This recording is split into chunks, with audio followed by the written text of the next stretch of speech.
Hello and welcome to Blockchain Gaming World with me, John Jordan.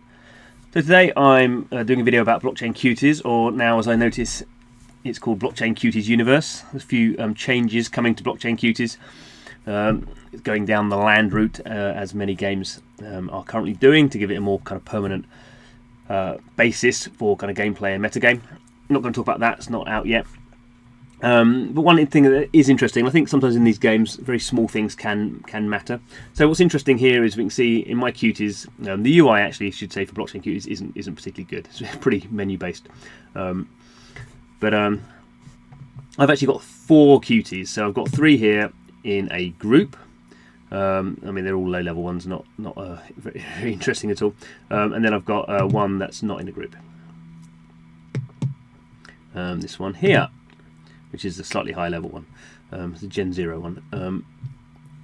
So what's interesting here is groups. So if you had a lot of Blockchain Cuties, and even with 4 actually, the way you would normally send them on an adventure is select them, and then you send them on an adventure clicking here, or you can click directly if you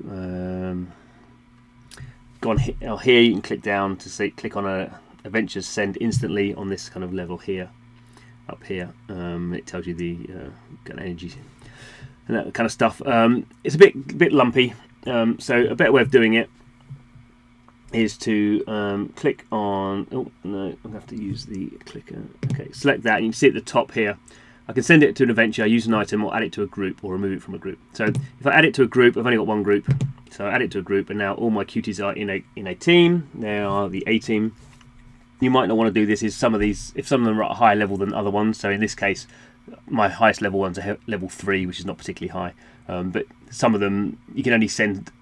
Some of them you can only send to adventures on the level. They're kind of level capped. Is what I'm trying to say. Adventures are level capped. So if you had like a level 10 one and lots of level 1 ones, that wouldn't be a very good way of doing it. But it is just kind of nice in the sense that you can do things like here I can use some potions. So I can use potions on, and I think this will work. Will it work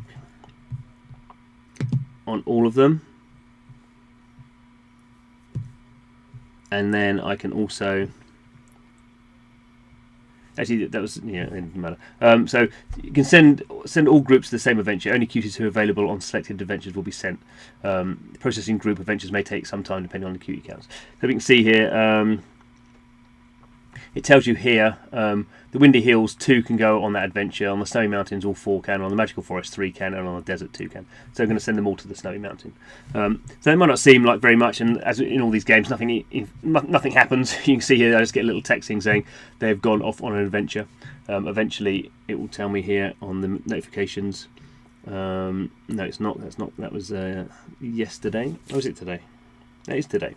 Oh, so it tells me here. So 2 of them have come back, and 2 of them haven't yet. But they both lost in battle. So yeah, I think there are some issues with Blockchain Cuties in the sense that it's not very exciting. It's a really meta game. You can see here actually in this group now. So these 2 ones, you can see they're timing down, so I can't use them again for another 40 hours, which I think is a bit ridiculous. But that's by the by. The other 2, the blockchain is still working out what's happened to those ones. But as my level 3 characters didn't make it, I'm not sure my level 1 or my level 2 characters will. So I do think it is kind of good. It's an improvement in the kind of gameplay to have these ability to group things together. Just means anything you can make frictionless is good to do. I think there are plenty of other problems, with this game. One of the big problems, let's quickly go into it while we're here.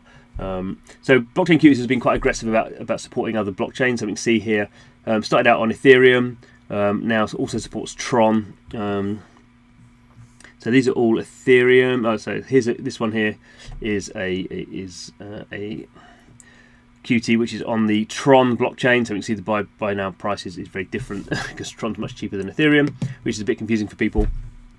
And there may be some EOS ones. Let's see if we can find any EOS ones. I wonder if you can filter by blockchain. No, we can't.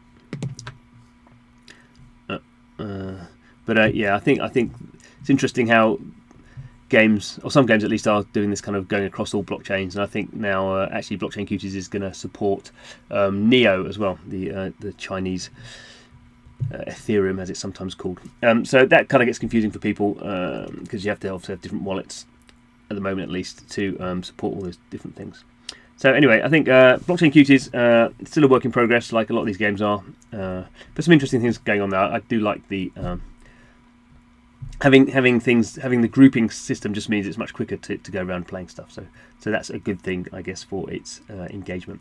Anyway, thanks for watching. This is Blockchain Gaming World, where we play blockchain games and make videos about them. So if you're interested in that, please do subscribe. Don't forget to stick any comments in the comments box. Always good to read comments. But thanks for watching, and hope to see you again soon.